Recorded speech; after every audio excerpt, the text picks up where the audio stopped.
I found out my boyfriend had been cheating on me with some girl for 2 years, so I hit up her fiancé to get revenge on them, but he got me pregnant.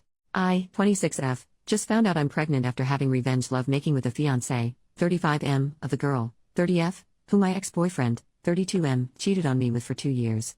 My ex and I met when I was 20 but were only friends until we started dating 2.5 years ago.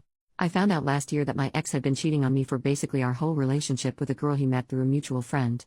I broke things off after I found out and told the girl's fiancé about their affair. He ended up breaking off their engagement after he found out, and she seemed nonchalant about it until she realized that my ex's money wasn't actually his. My grandma left me a lot after she passed back in 2019, and my ex had been flaunting around the things I'd gifted him throughout our relationship to her, even going as far as to claim that the house and antique car my grandpa left for me and his will were my ex's. It's not something I'm proud of now that I think back to it, but I did allow my ex to walk all over me for the first month or two after I broke things off because I missed him so much. I gave him money and tried to make things work but would always get reprimanded by my parents and friends when I'd run to them crying after he ghosted me for her.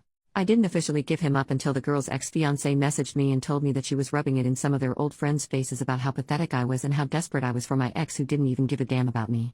I was really upset and asked him if he'd be willing to meet up with me because I knew that if I talked to my parents or friends about this, then they'd just lecture me even more. He agreed and the two of us met up at a random food cart place. We ended up spending most of the day just exploring and talking about how we were doing. He'd also confided in me about his relationship with his ex. They'd known each other for 10 years and they'd liked each other for most of the time they were friends, but he wasn't looking for a relationship because he was focusing on school.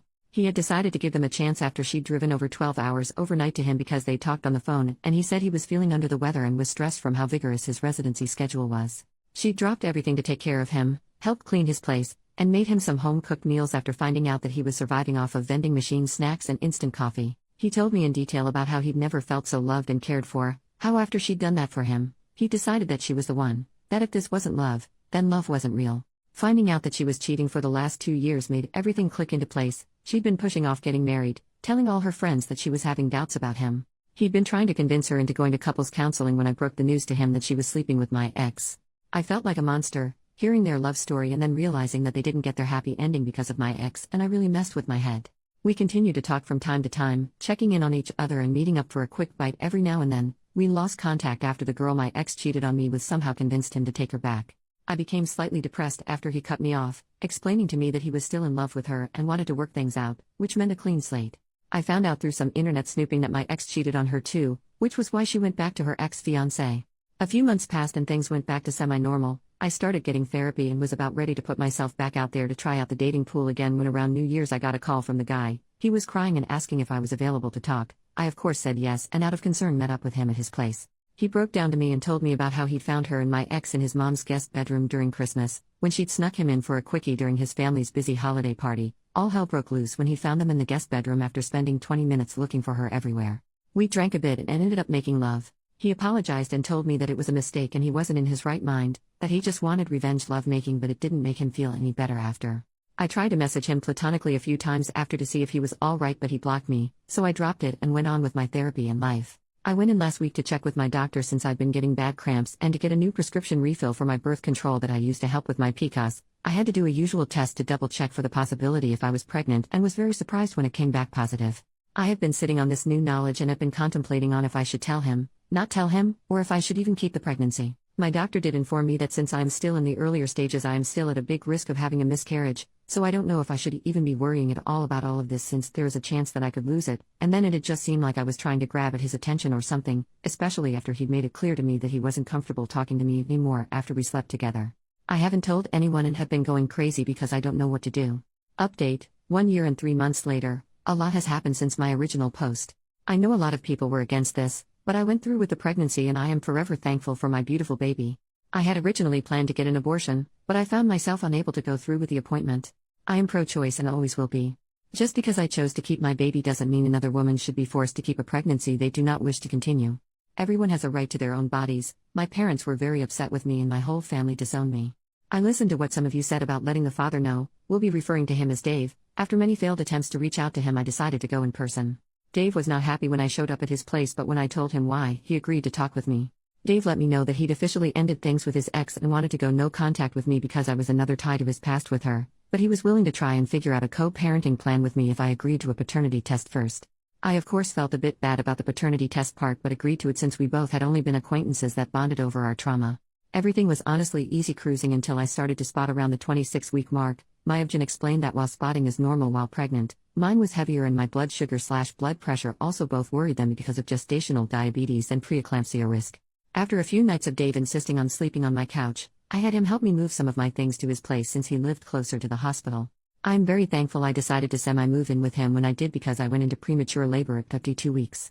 I'm very thankful to have had Dave and his family as my support system. His mom would come and switch out with him at the hospital and advocated for me whenever I felt washed out or unheard. She helped me both emotionally and physically and stood by me.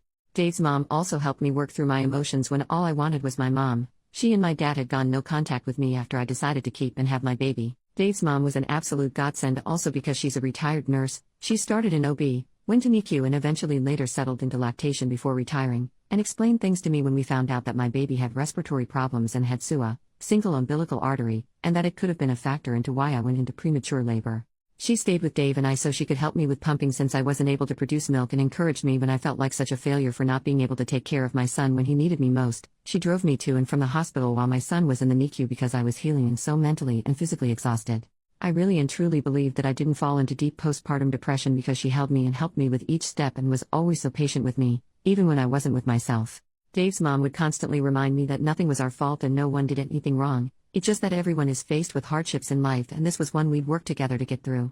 My son graduated from the NICU and came home a month after I did. Dave's mom visited us often and helped with him since Dave and I are first-time parents. Dave's dad joked that he felt like she and I had the baby together and he and Dave were both just background characters that make guest star appearances every now and then, since Dave was working so much in order to build more PTO and his mom wouldn't bring his dad along when she'd come visit, since she didn't want him to disturb me and the baby with his loudness. Dave's dad is hard of hearing and can sometimes be unaware of his volume so he took no offense to it. Dave's siblings and family members posted a lot about our son because he was the first grandchild and first baby in a long time. Dave's youngest cousin is 17, turning 18 this year. Somehow someone must have shared a photo or something, but pictures of us reached my family and my parents demanded I let them meet my son. Dave was supportive of whatever I chose to do and said he'd agree to them meeting him if that's what I wanted. After thinking about it for a few days I decided that I wanted to talk to my parents before I let them meet my son. When we met up to talk, my parents were offended that I didn't bring my son with us and left him with Dave's parents. They said some really hurtful things and then my dad started to question on when Dave was going to ask him for permission for us to get married since we didn't already have a shotgun wedding while I was pregnant. I was okay with them insulting me since I'd grown up with it and was used to it, but once my parents put their target on Dave and his family I became upset and decided it was time for us to leave. My parents did try to petition for legal visitation rights. Honestly, before this whole ordeal, I did not even know that grandparents' rights existed, but were denied because my son is still very young and because both Dave and I are very much on good terms, are living in the same household, and they couldn't find or prove that there was any danger to our son's well-being. My family did try to reach out to us and claim that we were horrible people for denying my parents their grandchild, but no one ever seemed to be able to make a peep when Dave's family would defend us and point out that my family had been the one to disown me and that no one cared to see if I was okay until after I had the baby and everything was handled. Dave's mom and my mom got in a verbal, almost physical, altercation after my mom had made false reports to CPS and called the police to do multiple welfare checks on us. My mom was given a warning by the police for harassing us after one specific incident where she threw a tantrum and caused a scene when the police found nothing wrong in the welfare check, and refused to listen to her demands to have my son temporarily taken away from us and put in her custody for his safety. Dave and I currently have restraining orders pending against my parents and certain family members. One of the reasons I decided to update is because about 2 months ago a friend of Dave's asked him out to have some drinks and they ran into his ex-fiancée, who later messaged him to tell him that she regretted the way they ended and how she was very hurt when she heard that we had a baby together, especially with it being so soon after their relationship. Dave wouldn't talk to me about how he felt, and when I asked him he just brushed me off or switched the conversation onto a topic about our son that he knew would distract me. I noticed Dave pulling away from me and how our relationship became a bit awkward and strained after their run-in and her message, because I know he still has feelings for her and I am afraid that he might feel trapped with me and our son. I also noticed that the drama with my family has made Dave and his family less patient with me and my son. During Mother's Day I overheard a few of his family members make comments to Dave about me being at their family barbecue since I was just my son's mom and not really part of the family. Dave just shrugged and said I didn't have anyone else to spend the day with. With how tense things have been, I have been thinking about moving out and back into my place. I stayed with Dave at his place after I gave birth, but now that our son is slightly older and I am healed, I want to give Dave back some space so that he can start dating again if he wants to and to give him back some more bachelor time when I have our son. I want to find a way to approach me moving out and us making a co-parenting plan without making things more awkward or possibly ruining the relationship I have with Dave and his parents. I don't want them to feel like I'm not grateful or anything, but I do want to go back to work and get my life back on track so that I can provide my portion of needs for my son and not want to depend on his family for more than appropriate. OP makes a new post, 4 days later. Maybe I'm overthinking things. I've been trying my best to not check my phone or Reddit since I'm honestly a little overwhelmed right now. I will let you all know that I did talk to Dave and he was against me moving out. He also wasn't willing to talk about the situation with how he's been acting after running into his ex, and said I was bringing up something that didn't matter since we were talking about me wanting to move out. I haven't said anything about what I heard during Mother's Day, and I don't think I'm going to mention it since I feel really bad that it was meant to be a private conversation, so I don't think anyone meant anything bad. During our conversation, Dave let me know that maybe I'm just overthinking or overreacting and that I shouldn't make big decisions like moving out. He also talked about how because our son is a preemie, he'd prefer if one of us was a stay-at-home parent until he turned 2 or 3 years old so he could catch up with his peers, and then once he started pre-K, then we could go back to work again. But I feel like he's been trying to avoid me since the conversation, but I could also be overthinking like he said. But after reading some comments, I do feel like I'm valid in the way I feel, but I am also not sure anymore. I want to do what's best for my son. I know people already think I'm so dumb and that I shouldn't have had him, but I am trying to be better for my son. I feel like he's my only family left and I really want to try to do what's best for him. Second update, 9 months after last update and 2 years after original post. I don't think anyone really cares for this update, but I'm going to put it here for anyone who may want to know.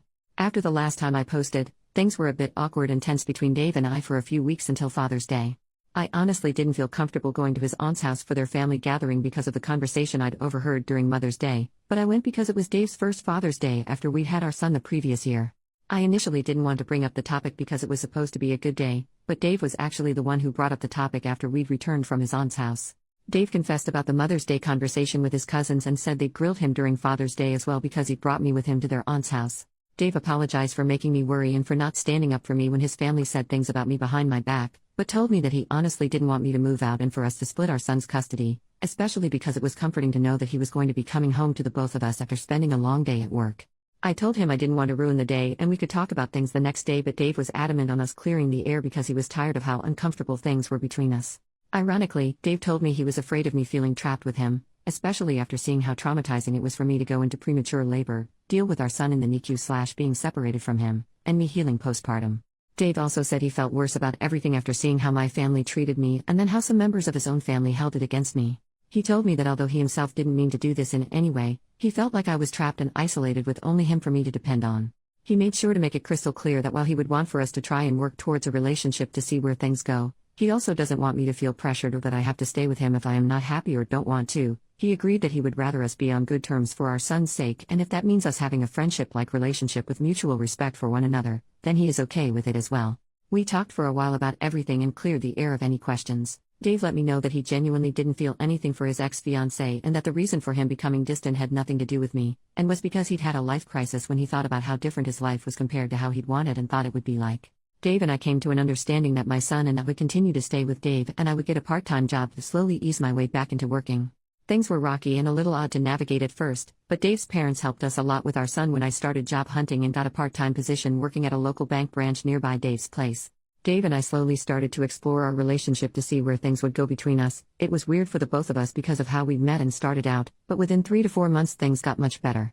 I moved my things from our son's room into Dave's. Our son had a hard time initially when Dave and I began to show more affection, hugging and quick innocent kisses, with one another because he had a bit of jealousy at how close we were since he was used to us only showering our affections onto him and not each other, but he's gotten used to it now. Dave's family has said in a playful joking manner that we should give our son a sibling to play and grow up with since no one else from Dave's family has kids, but I try to avoid the conversation of when we'll have more kids. I took some of your advice and I joined Mommy and Me groups so my son does have some playmates his age, but I do sometimes find myself feeling guilty for how lonely he may be when it's just him and us at home.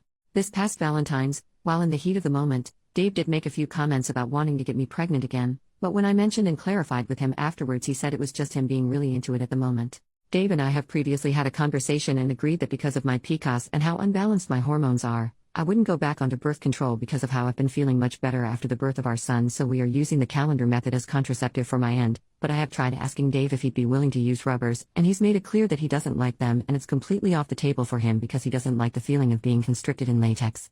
I know he's clean and so am I, but we've had 2 previous pregnancy scares. There are times when Dave forgets to pull out, but he's assured me that if we get pregnant again then it wouldn't change anything except that we'd have another baby and I might have to quit my job and stay home again, but I know I'm not ready for that yet. Our son is only just turning 2 later this year and it's already so hard juggling just one child with our schedules and jobs. I don't know how we'd manage with 2 kids. Dave and I are in a wonderful place right now in our life and relationships, so I don't want to keep bringing up contraceptives or anything because I don't want to ruin the peace. I've been contemplating possibly going back onto the pill or looking into other options I could use, but I'm scared to put my body through a whirlwind of hormones and put a toll on my mental health again. If anyone has any suggestions, please let me know. Thank you all so much for your support and kind words. My life has truly changed for the better, and I am forever grateful and thankful to every one of you for your words of advice and wisdom.